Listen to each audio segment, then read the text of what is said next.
Good morning, church.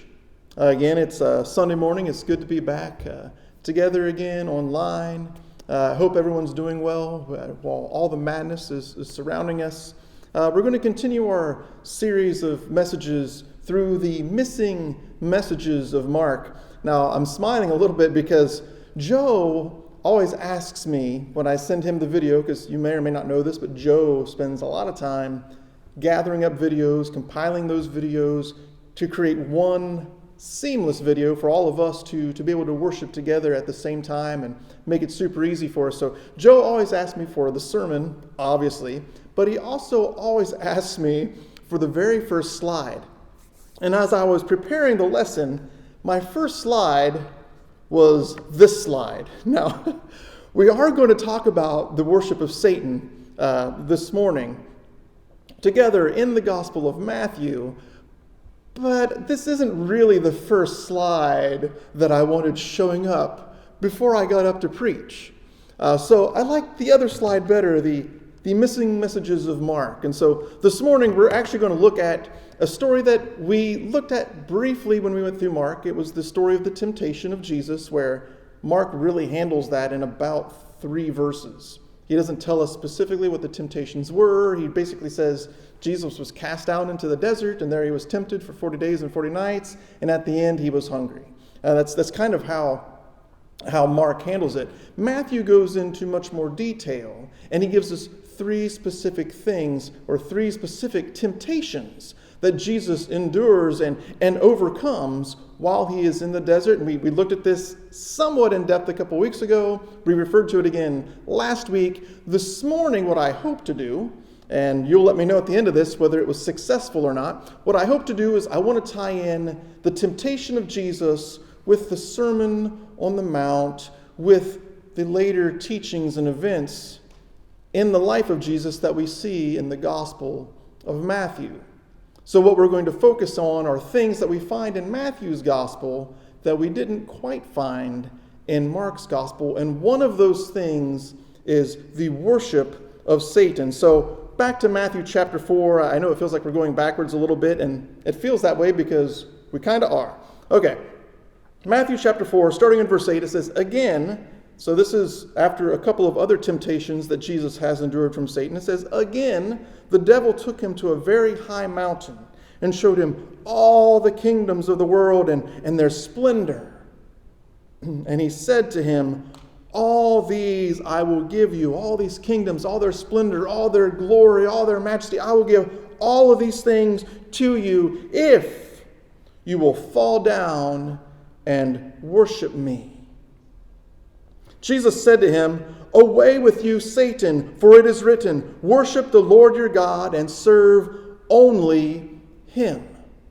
So the question I want to ask is this: what does it mean when Satan says to Jesus, "Fall down and worship me"? What precisely is Satan looking for? What does it mean for Jesus to bow down to the devil? What does that look like? And for some of us, we might think just instinctively what that means is for Jesus to literally take a knee, pay homage to Satan, maybe sing a song, maybe say a prayer.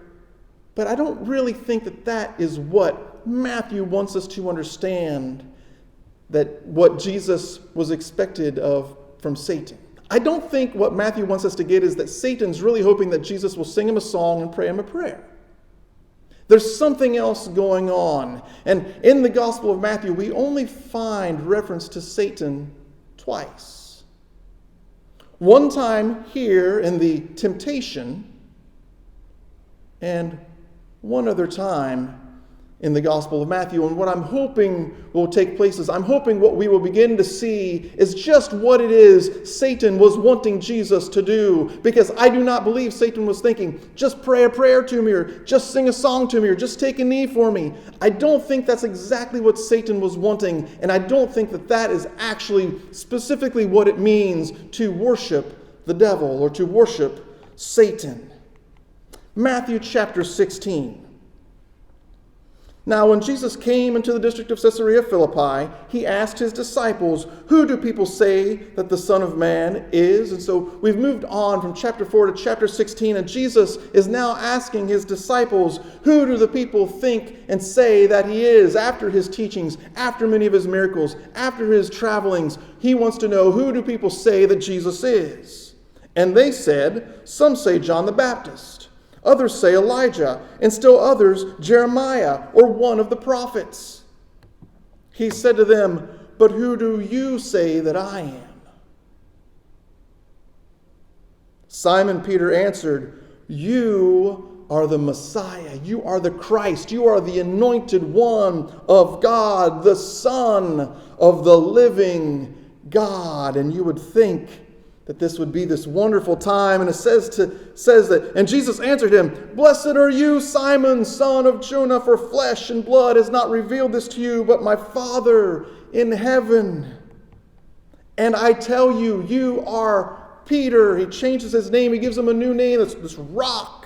"You are Peter, and on this rock I will build my church, and the gates of Hades, or the gates of hell, will not prevail against it. I will give you the keys of the kingdom of heaven, and whatever you bind on earth will be bound in heaven, and whatever you loose on earth will be loosed in heaven." No one really knows exactly what that means, but whatever it means, it is good. This is what you want, right? You want your name to be changed to the Rock. The church is going to be built on you. The powers of hell and Hades will wage against you, but they will not triumph. You will loose things in heaven, and they'll be loosed on earth, and bind things, and they'll be bound. This is this wonderful, wonderful news, and you think it'd be time to celebrate, because finally someone understands who Jesus is. Someone gets it. Some say the Son of Man is John the Baptist or Elijah or this prophet or that prophet, and Jesus says, "No, I am the Son of Man. Who do you say that I am?" And Peter gets it right.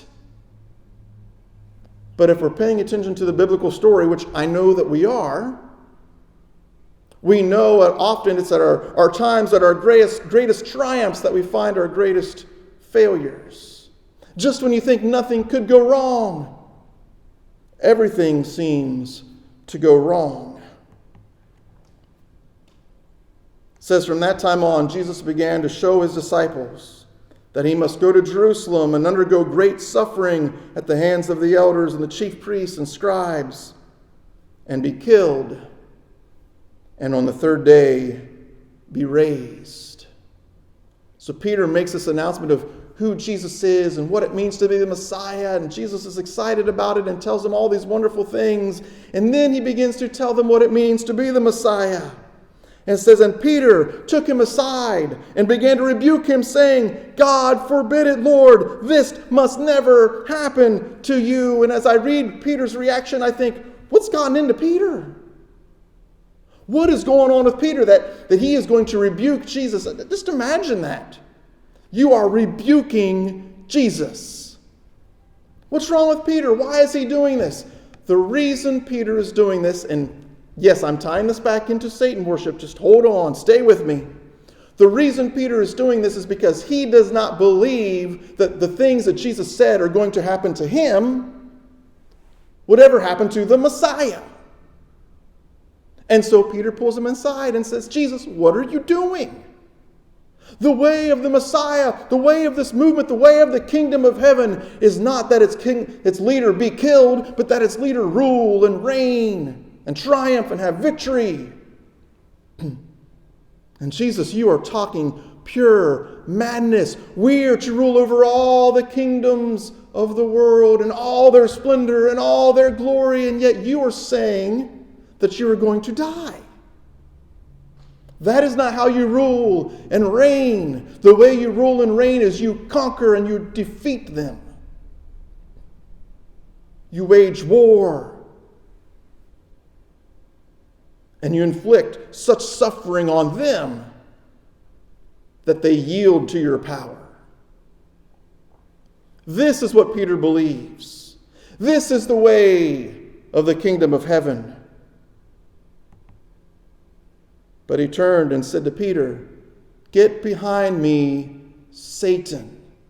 This is the only other time the word or the name Satan is used in the Gospel of Matthew. This is it. Get behind me, Satan.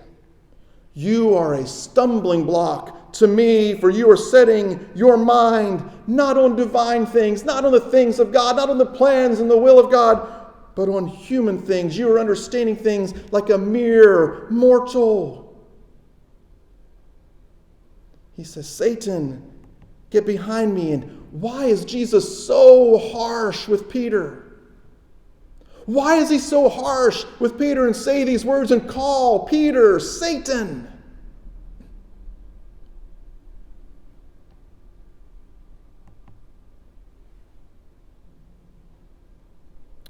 While Jesus was still speaking, we moved on to chapter 26. This is the Garden of Gethsemane. The time is drawing near for Jesus to be arrested. For all the predictions he had made that Peter rebuked him for, all those things are now starting to take place. And it says, while Jesus was still speaking, Judas, one of the 12, arrived, and with him was a large crowd with swords and clubs from the chief priests and the elders of the people. Now the betrayer had given them a sign saying, the one I will kiss is the man, arrest him.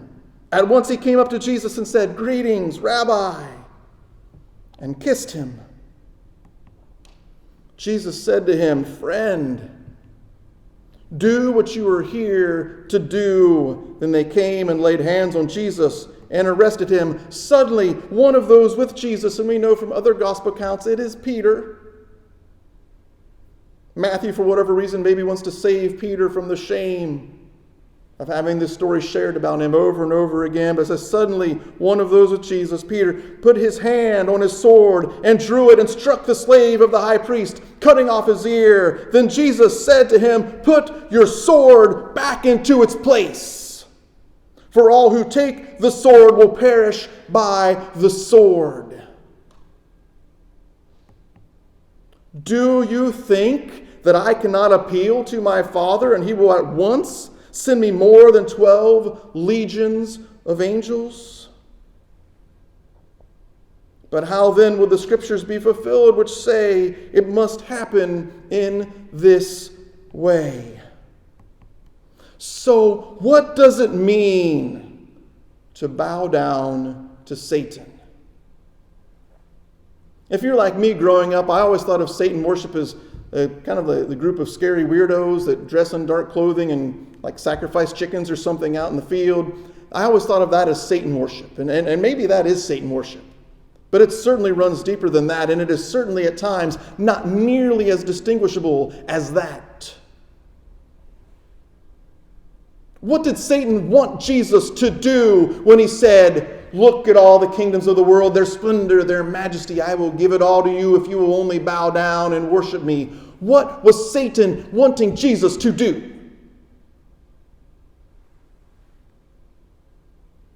Satan was wanting Jesus to take the way of violence. He was wanting Jesus to do things the way that men have always done things, where they grab a sword and they go to battle and they shed the blood of their fellow human beings. And he says, that is the way of Satan.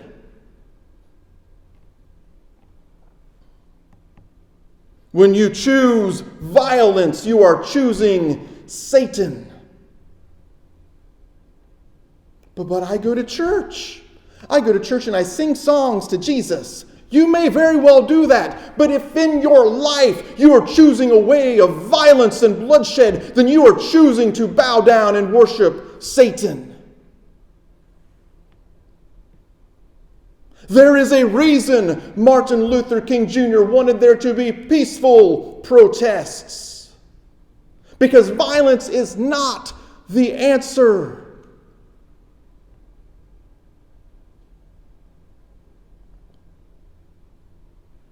I have friends that I've seen on Facebook, and I've seen some scary posts when someone says, how are we going to fix our political system? And another Christian says, with guns. When another person that I've known or had known for a long time in college and before college, when they say, let's have another civil war so we can take our country back. when you choose violence and bloodshed, you are bowing your knee to Satan and you are worshiping him, because that is how Satan gets things done. That is why Jesus was so harsh with Peter when Peter said, no, this cannot be. Stop talking this. And she's talking this way, and stop spewing such nonsense, Jesus. And Jesus says, get behind me, Satan. Because what Peter is really requesting of Jesus is he's requesting that Jesus give up this idea that he must suffer and die, and instead adopt the idea that he must grab a sword and go win the war. And Jesus says that is the way of Satan, and that is the way of man. That is not the way of God. And so when we see Jesus in the garden getting ready to have all those sufferings and that death take place, it is Peter who draws a sword, and it is Peter. He's not trying to cut off an ear. It is Peter who still thinks that violence is the answer. And Jesus says, do you not get it? When you live the life of the violent, you will die the life of the violent. This is not the way. All these I will give you if you will fall down and worship me. You see, there are still people alive today, and a lot of them, who still believe that violence is the answer. And sometimes they'll say it like this: it's the only way.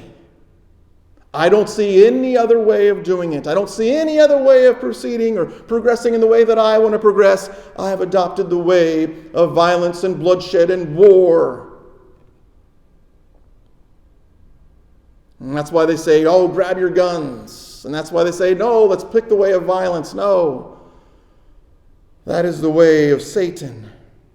That's why Jesus says, tying this back into the Sermon on the Mount, that is why Jesus says, you have heard that it was said, an eye for an eye and a tooth for a tooth. But I say to you, do not resist an evildoer. But if anyone strikes you on the right cheek, turn the other also. Apparently last week I used the word radical far too much. I don't know if you noticed or not. My kids noticed, and they kept saying, radical, radical, because I kept saying Jesus had some radical statements. Do you understand just how radical a statement this is? Just how strong a statement? When Jesus says, do not resist an evildoer. When they had lived all of their lives saturated in a culture that said violence was the answer. Ruling and reigning over people means first defeating them, and that is the answer. And Jesus says, no. This is what you've heard said. But I say to you, if anyone strikes you on the right cheek, turn the other also. And if anyone wants to sue you and take your coat, give your cloak as well. And if anyone forces you to go 1 mile, which was something that the Roman soldiers would often do to people, they would force them to carry their belongings for a mile. If anyone forces you to go 1 mile, go also the 2nd mile. Give to everyone who begs from you, and do not refuse anyone who wants to borrow from you.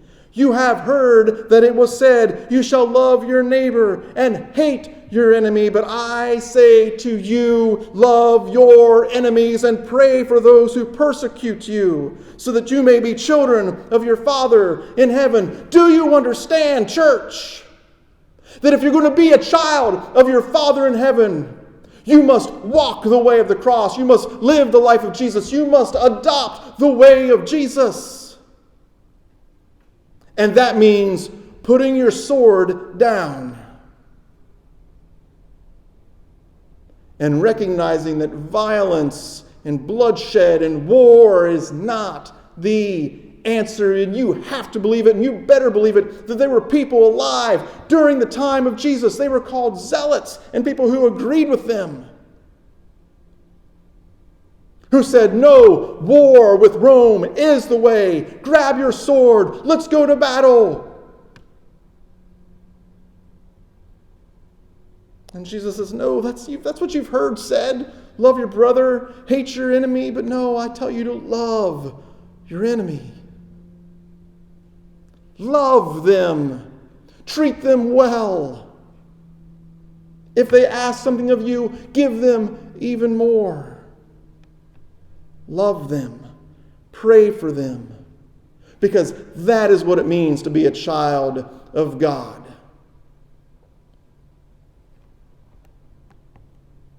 For he makes the sun rise on the evil and the good, and sends rain on the righteous and on the unrighteous. For if you love those who love you, what reward do you have?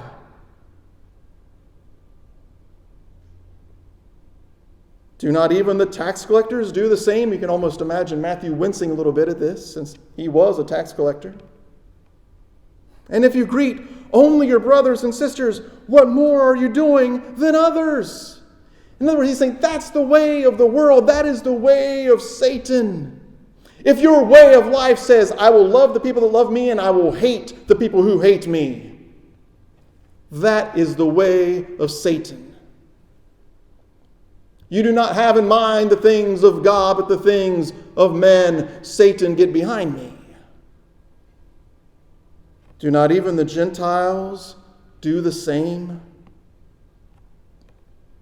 Matthew 5:48. Be perfect, be whole, be complete, as your heavenly Father is perfect and whole and complete. Worship God and God alone. You need to understand something.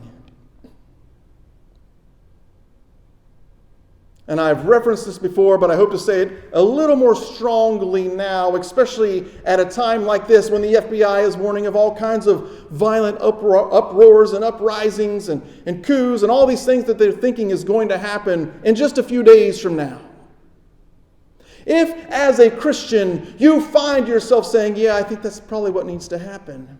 I think what needs to happen is we need to have an uprising. We need to have a little bit of a civil war here. We need to have a hostile takeover. If that is what you are thinking, well, that's what it takes to save our country or to bring it back or to do this or to do that. If the violence is appealing to you,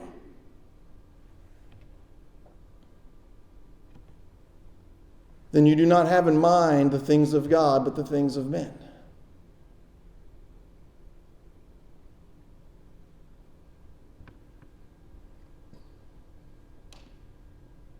Worship God and God alone. You see, the temptation that Jesus went through in the wilderness with Satan as he brought him up on that high mountain and showed him the splendor of all the kingdoms of the world. And he said, all this will be yours if you would just worship me. Satan wasn't asking for a prayer. He wasn't asking for a sacrifice. He wasn't asking for really any of those things. What he was asking was that Jesus do things the way that men have always done things. Through violence and bloodshed and war. And right now the church has been led to that same high mountain. Look at all the things that could be yours. Look at how the world around you could be the way that you want it to be, if only.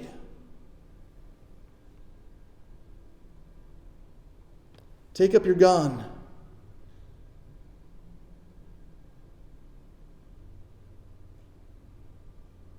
But you see, there's just one problem. Jesus never told us to take up our guns and follow him. He never told us to take up our swords and follow him. There was one point in Luke where Jesus says, gather up swords, and they grab 2 swords, and he says, okay, that's enough. 2 swords is not enough to do anything. And when Peter uses one of the 2 swords to strike, Jesus stops him, heals the ear that was cut off, and says to him, those who live by the sword will die by the sword. And so the church stands on that high mountain and overlooks and sees the kingdom that they want, the kingdom that they wish they had. Maybe it's wishing for the way things were, or maybe it's wishing for the way things could be.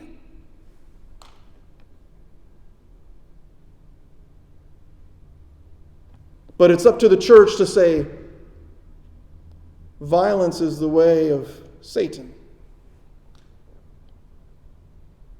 Bloodshed and war is the way of Satan. It's just human thinking.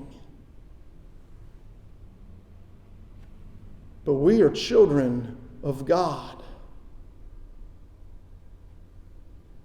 And so we choose the path of peace. Blessed are the peacemakers.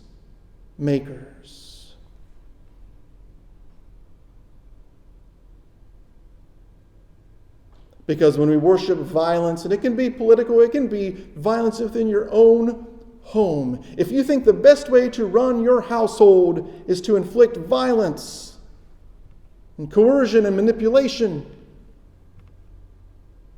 you are worshiping Satan. Because that is the way of Satan.